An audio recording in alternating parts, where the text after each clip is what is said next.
Hello friends, இன்றைக்கி நம்ம ஆப்பம் எப்படி செய்கிறதுன்னு பார்க்க போகிறோம். ஃபஸ்ட்டு அதுக்கு தேவையான பொருட்கள் என்னென்னு பார்த்துக்கலாம்.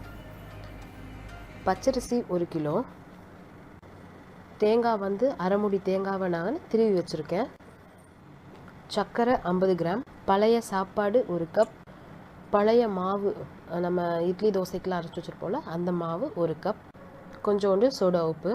இப்போ நம்ம ஆப்பத்துக்கு எப்படி மாவு அரைக்கணும்னு பார்க்க போகிறோம். ஃபஸ்ட்டு நம்ம எடுத்து வச்சுருக்க அரிசி நல்லா சுத்தமாக இருக்கான்னு பார்த்துக்கணும்.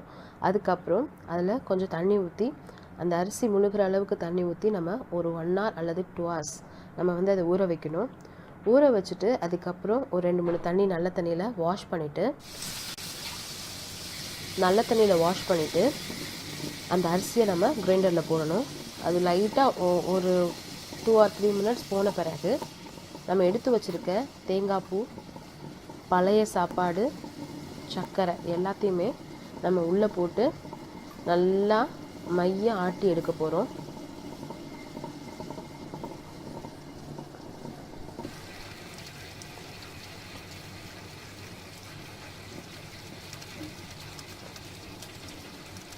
அப்பப்போ தேவைக்கேற்றாப்புல நம்ம தண்ணி ஊற்றிக்கலாம். இந்த மாவு நமக்கு ரொம்பவும் கட்டியாகவும் இருக்கக்கூடாது, ரொம்ப தண்ணியாகவும் இருக்கக்கூடாது. தோசை மாவோட கொஞ்சம் தண்ணியாக இருக்கணும்.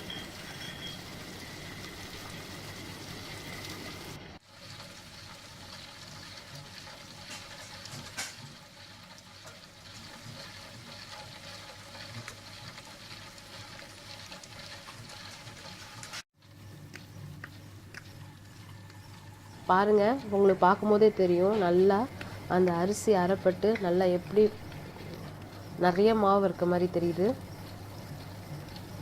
இந்த பாருங்கள், நம்ம ஆட்டி எடுத்து வச்சுருக்க மாவு இதுதான். இது நம்ம வந்து ஒரு மதியம் இல்லை சாயந்தரம் போல் அரைச்சி வச்சிடணும். ஸோ அப்போ தான் லைட்டாக நமக்கு நம்ம புளிக்கிறதுக்கு மாவு சேர்ப்போம், இருந்தாலும் அப்போவே ஆட்டிட்டிங்கன்னா நல்லாயிருக்கும்.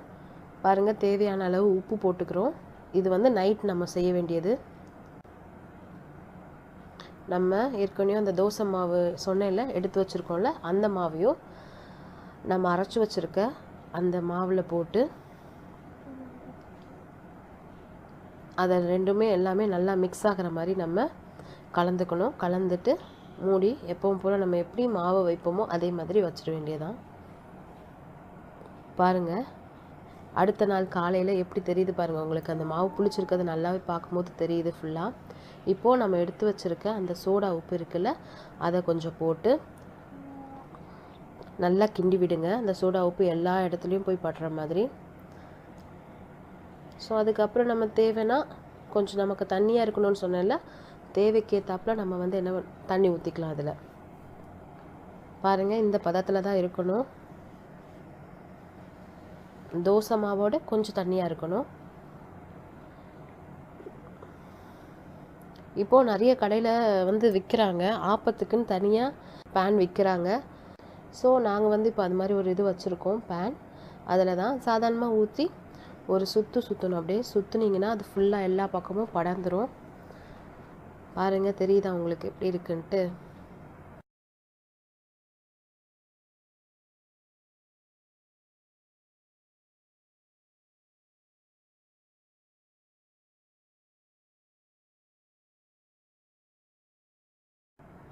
ஸோ அதை ஒரு மூடி போட்டு மூடி வச்சுட்டு அப்பப்போ நம்ம ஓப்பன் பண்ணி பார்த்துக்கலாம். அது வெந்துருச்சுன்னா நமக்கு நல்லாவே தெரியும். ஃபுல்லாக கலர் சேஞ்ச் ஆகிருக்கு பாருங்கள். நம்ம ஊற்றும் போது மாவு வெள்ளை கலரில் இருந்தது, இது லைட்டாக கலர் சேஞ்ச் ஆகி பார்க்கும்போதே நமக்கு சூப்பராக தெரியுது பாருங்கள்.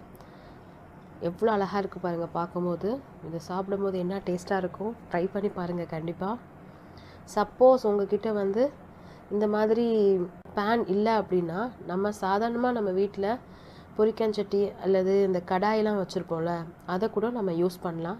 அது வந்து நம்ம என்ன பண்ணலான்னா, இது நான்ஸ்டிக்னால நம்ம எண்ணெய் எதுவுமே யூஸ் பண்ண வேண்டாம். நம்ம வீட்டில் இருக்கிற அந்த கடாயெல்லாம் நம்ம யூஸ் பண்ணும்போது அதில் நம்ம சுற்றிலும் எண்ணெயை தேய்ச்சிக்கிட்டு அதுக்கப்புறம் இந்த மாவை ஊற்றி நம்ம அதே மாதிரி இதே ப்ராசஸ் தான் எல்லாமே பண்ணணும்.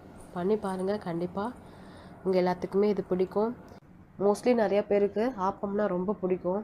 ஆனால் அது எப்படி செய்கிறதுன்னு தெரியாமல் கூட இருக்கலாம் சிலவங்களுக்கு. ஸோ அவங்களாம் கண்டிப்பாக அதை ட்ரை பண்ணி பாருங்கள். எங்களுக்கு கமெண்ட் பண்ணுங்கள், சப்ஸ்கிரைப் பண்ணுங்கள், லைக் பண்ணுங்கள், ஷேர் பண்ணுங்கள். Thank you so much. இது வரைக்கும் ஜெசி சேனலை சப்ஸ்கிரைப் பண்ணலன்னா சப்ஸ்கிரைப் பண்ணுங்கள். கூடவே இருக்கிற பெல் ஐக்கானை ப்ரெஸ் பண்ணுங்கள். எங்களுடைய ஒவ்வொரு வீடியோஸையும் நீங்கள் மிஸ் பண்ணாமல் பார்க்கலாம். தேங்க்யூ.